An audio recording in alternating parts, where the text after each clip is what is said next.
Lawa. Nakita baka po dira mo. I found some feet in the water. In the ocean that's out there. Here she goes. She's playing in the water.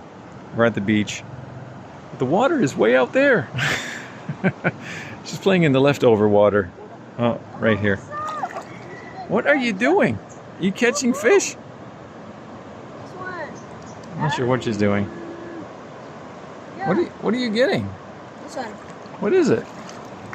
Shell. Oh, you're collecting shells. Thought it might be some little fish or something.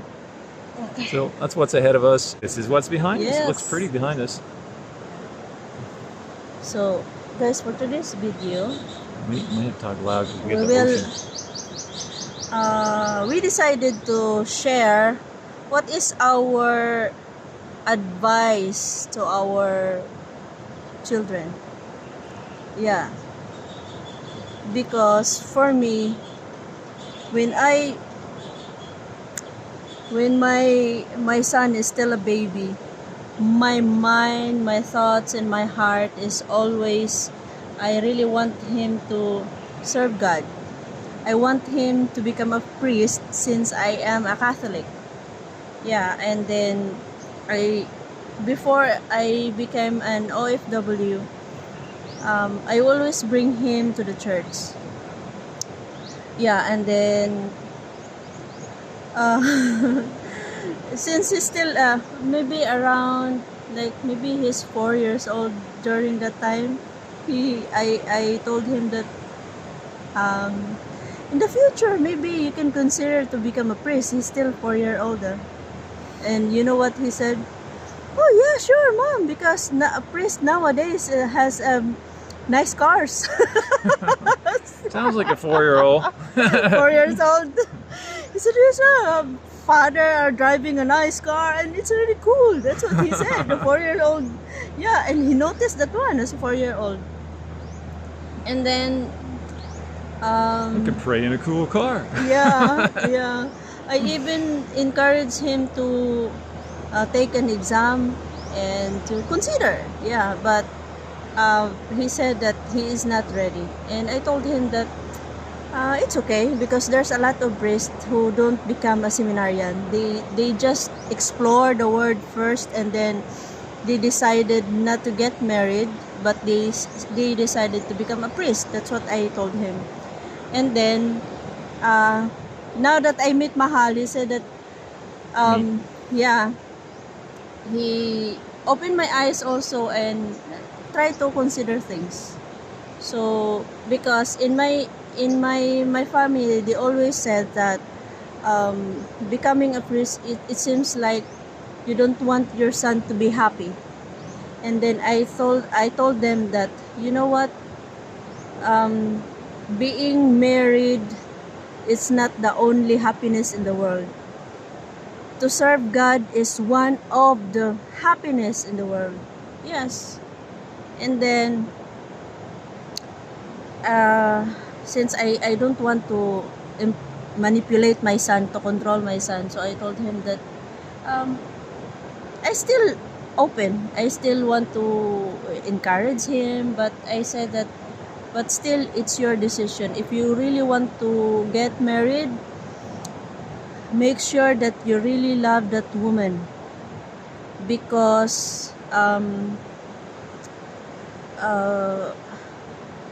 for me, it's really important to have someone that you can, you know, be with until the rest of your lives. And then it's really important that you not become an idiot in the environment or like a bad influence in the environment. I always told him that I don't care if you don't have a good grades, as long as be a good guy, be a good man. That's it. Because nowadays it's really hard, because a lot of cheating issues when it comes to relationship. And I told him that please cut the cord, because it's not easy. And then nowadays there's a lot of, for me, I can say that, and also for me, in my own opinion, it doesn't make sense to me that just go to the world and multiply, because the world is overpopulated. The world needs more preacher. The world need more, like, who always follow the will of God. But it's not easy to follow your cross. It's not easy to follow the will of God. It needs a lot of courage and choice, and also it's a commitment also, not only in the relationship, not only in the marriage. It's also a commitment between you and God. That's what I advise to my son.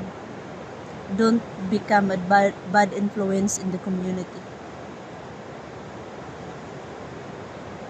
I'm just sitting here listening. I'm like, I should Yeah. have had the camera on you the whole How time. about you? I thought you were going to ask me before now, or I would have had the camera on you the whole time. That's all my statement regarding my son. So it's up to you now. Well, when you said, let's talk about this, I said, well, it's easy for me. It'll only take one sentence. Because when my son was just a baby, we had this little baby book. And in the beginning, you were supposed to write something for your son or child to read when they become of age, and see what you wrote to them or for them. And I remember that day specifically, and he was just literally months old, and I said, well, this is what we need to write down. I said, always serve Jesus with your life. Say one sentence, because to me, I try to make it very simple. Always serve Jesus with your life. And how do you do that? Of course, if you think about it, is just follow the Word of God. And the Word of God is an answer for everything. Because, like, as humans, you slip, you fall, you got all life ahead of you, and you're going to have some mistakes, you're going to have falls, you're going to have failures. There's plenty of examples in the Bible, and there's plenty of examples how to get back to God when you fall. Prodigal son, he just ran away from his earthly father, which was a symbol of us running away from our heavenly Father, but yet there was a grace for him to come back home, and there's grace for us to come back to our heavenly Father. So, like, everything is there in the Word. So that's what I got in that little book when he was a baby. I said, just always serve Jesus, always follow the Bible. Very simple for me. It's my advice. So how about you guys? What is your advice to your children? Yeah, because not all parents will say, oh, just because most nowadays parents will always say, finish your schools, work hard so you can have a good life. That's all they can say. Yeah. Let's just make a difference, because in this generation, we need to focus more on God. I believe that. That's it right there. Everything is summed up in that sentence. This life, you need to focus more about God. There's so much focus on everything and everything else. But you know what really counts in this life is how you live for God. And again, it's like some people get discouraged when you say things like that, because they're condemned by their own experience and things and failures. But again, I just remind you, the answers are all in God's Word, because you'll see people in the Bible, they utterly fail and did bad things, but they came back to God. So there's hope for you. As long as you have breath in your lungs, there's hope for you, right? Because there's a scripture that says, while there's life, there's hope, right? And the hope is only Jesus. So, if you're going through a tough time, and even if you think your life has been too far gone, a lot of people think that, while there's life, there's hope. Are you still breathing? Are you listening to this? You're breathing. That's life. Yes. So there's hope. Yeah.